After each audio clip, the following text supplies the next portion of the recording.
My hopes for Max is to instill love for his culture through language, and I'm hoping that he can also help others within our community, just like the way I do in my field of work. I love seeing the sense of relief in people's faces when I'm able to let them know, like, hey, I speak your language, I can help you. So I would like for Max to be able to do that for others as well. Growing up, my parents spoke to us Spanish mainly. However, my mom started going to college when I was very young, so she started to speak English to us as well. So we had a little bit of both, but it was predominantly Spanish. Before Max went to school, I spoke to him in Spanish and English, but my parents mainly talked to him in Spanish. I think we had like this unspoken agreement that they would take care of the Spanish aspect and I would take care of the English aspect. Good job, man. The challenges that I face with Max's bilingualism would be how society right now is predominantly English, and I think that sometimes I get stuck on that, and sometimes I forget to speak in Spanish because I'm mostly speaking English outside in my work or out at the store. So sometimes it's difficult, and there's also the pressure of society of fitting in, you know, and wanting to speak English all the time.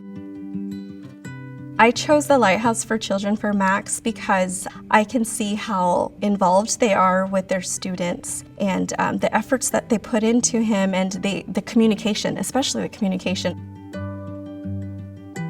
I believe that the teachers here support Max to be bilingual by continuously speaking to him in Spanish, by reading to him in Spanish, teaching him how to express himself in Spanish. I think that's very important.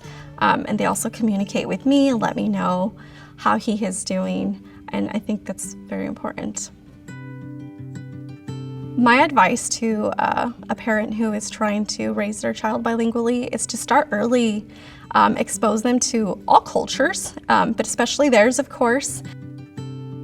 What I like to do is also open up our family photo album, and I talk to him about our family and our cultures, and I show him the different events that we have done, and I talk to him about why we did that and what are we celebrating. So this is me dancing folklorico. We go to the museum here in Fresno. They have days where they have like Mexican art, and I like to take him to that. I also like to dance with him. I love music. Spanish music is my favorite, so I try to dance with him and I speak to him in Spanish. I also like to implement play dates with other children who speak Spanish. He has cousins that only speak Spanish, so I like to take him along.